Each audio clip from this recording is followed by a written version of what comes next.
Good day guys. Meron tayong try natin mag-repair ng LED TV. Meron silang dinala dito. Ito. Hindi na daw gumagana. 32 inch siya. Ang tatak niya ay ito, Changkong. Ayan. Try nating ayusin kung magagawa natin. Ito pala yung model niya.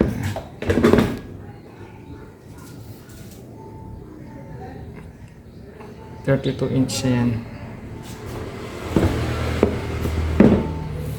Hindi ko alam kung anong sira nito, pero check muna natin. Sasaksak natin. Yun, nag-power naman siya. Nag-power siya.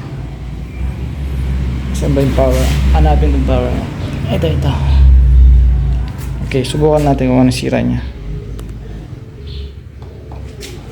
Ayun, may indicator light siya. Yun. Ito yata yung sira niya. Hindi na daw umaandar, ganyan lang. Tignan natin kung may ano siya. Yun, nabiblink naman siya. Ayan o. Okay. Try natin gawin kung ano yung sira nito. Magse-search ako sa YouTube para malaman ko kung ano to, at tapos gawin natin. O sige, lilinisin ko muna siya, babalikan ko kayo. Okay guys, babaklasin muna natin siya para makita natin laman sa loob.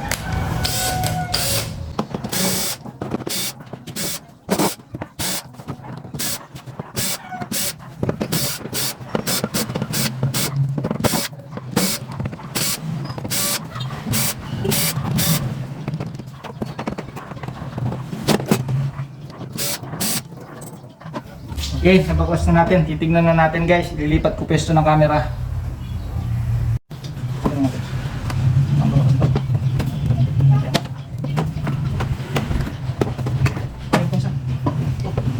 Hindi ko siya nabakasip eh. Makatangtang kayo. Okay.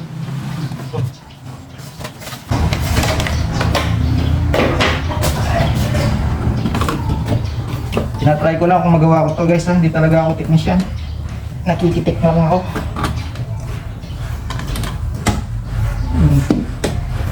Dumi. Dumi.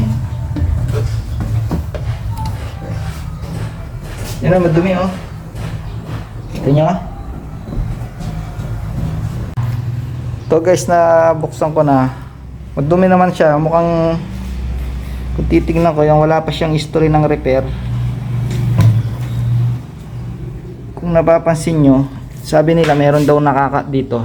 Dito ah. Yan. Nag-search ako sa YouTube, marami siyang kamukha. Karaniwan daw dito yung sira, banda rito. Yan, mayroon daw kinaka dito eh, pero inalam ko muna. Dapat daw sukatin ko yung mga voltahe dito. Yung mga 1.3, 1.8, 3.3, tapos yung VGH, hahanapin ko na lang dito yun. Okay, tapos kung ano daw, kaka lang daw ako dito, sakali lang. Okay, lilinisin ko muna siya. Okay, guys, magbo-voltage check tayo para malaman natin kung may supply talaga yung mga ano nito, yung tikon niya. Okay, tignan natin para mapalitaw natin yung ano, voltahe. Isasaksak ko, ayan, nakasaksak na. Indicator light na siya dito. Lilitaw dito yung ano, 12 volts, yan, supply. Tapos dito sa B1, BGH, tapos yung mga 1 BCC na hindi ko na rin nakikita, labo. Ay, yung ano, yung 1.8 tsaka 3.3, ayan, 3.3, daan mapakita natin yan. Okay, tingnan ko muna, papower ko muna. Hindi ko makita. Manabog talaga yun. Check muna natin dito. Sa ano muna tayo dito kung may supply siya. 12 volts. Ayan, papower ko ha.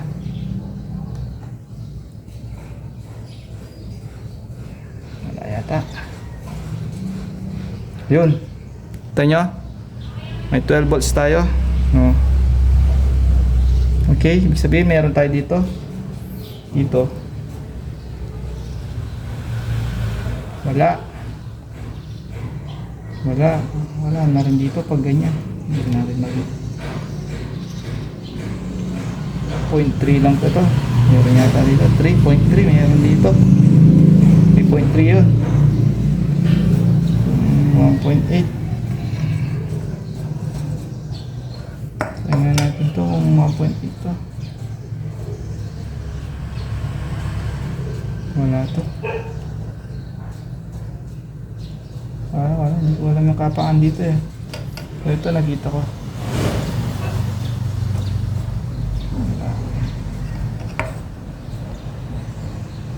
Okay. Ito yung pinaka-import, dapat to meron. BGH to kasi high to, 30 volts, alam ko to eh. Patayin natin, sulitin natin.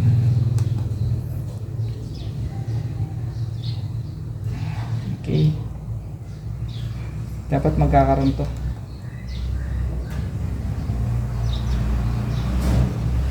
Wala siya.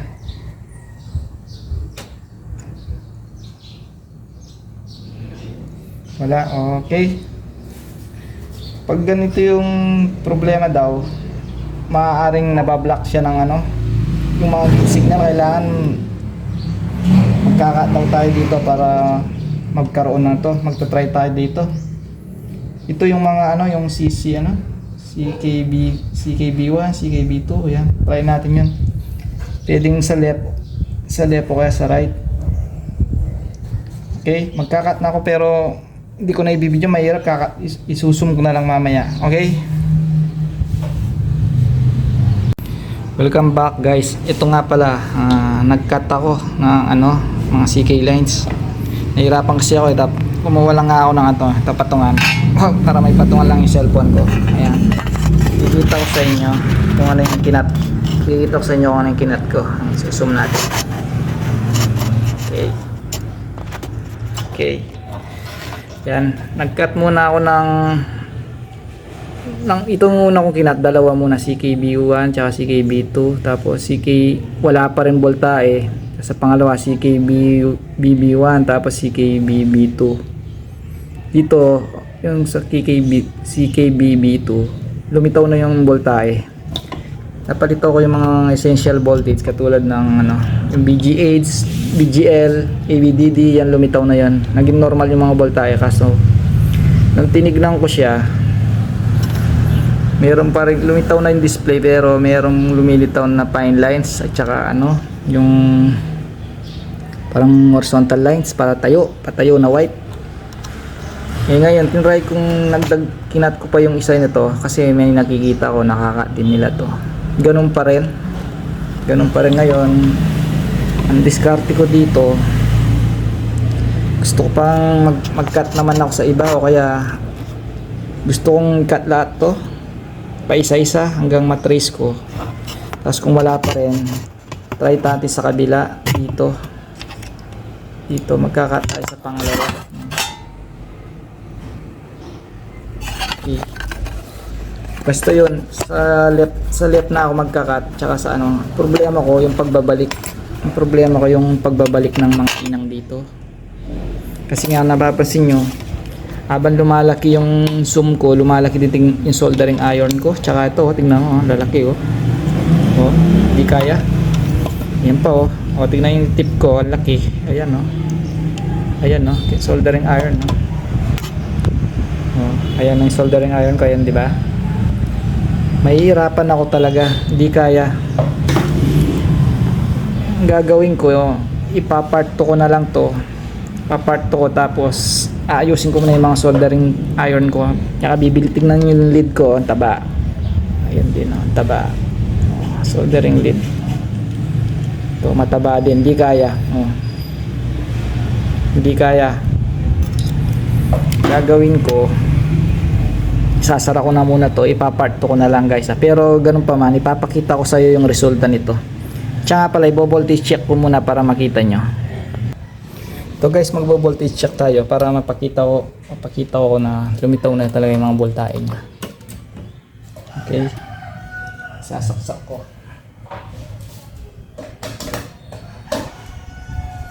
Okay, pa-power on ko na.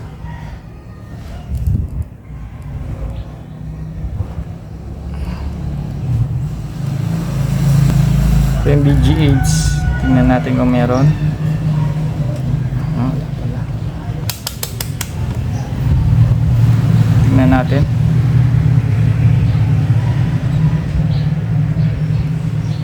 Hindi, wala pa. Power on muna natin.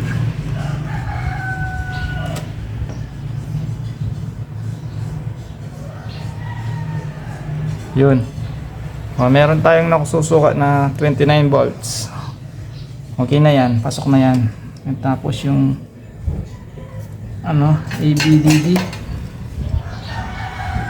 ABDD natin, tingnan natin. Okay, 14. Okay lang yan. 15, 14, okay na yan. Kasi times 2 nga naman sa BGL. Tapos yung BGH natin, pwede rin naman natin tignan dito. 3. Yan, negative 9. Dito negative 9 din yan. Yan, okay. Negative na yan, okay na yan. 3.3 normal na, kahit ano, okay naman talaga yan. 3.3, 3 na yon. 1.8, okay, 2 na yon. Okay, okay na yung voltahe natin, pero may diferensya pa nga. Magkakat pa ako. Pero isasara ko nga muna dahil nga mahirapan ako. Sige guys, isasara ko muna, tapos pakikita ko yung resulta niya. Okay guys, susubukan natin. Gagamitan natin ng TV box para masubok natin. Okay. Try natin. Okay, hintayin natin kung anong resulta niya. Yun, lumitaw na siya. Kaso yan nga yung problem niya. Okay.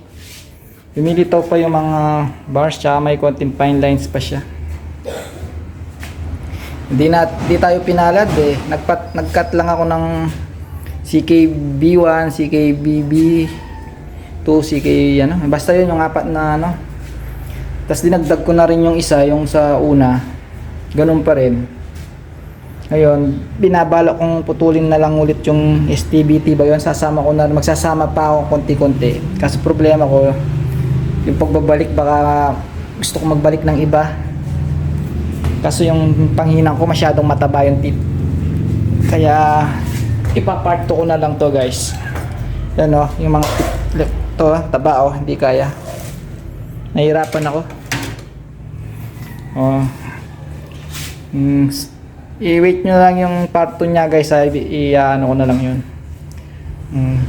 Hanggang dito na lang muna. Salamat pala sa panonood ha. Pero pipilitin kong magagawa ko to kasi lumitaw na rin yung picture eh. Okay, hanggang sa susunod na lang guys. Salamat pala sa panonood. Sige, God bless, ingat.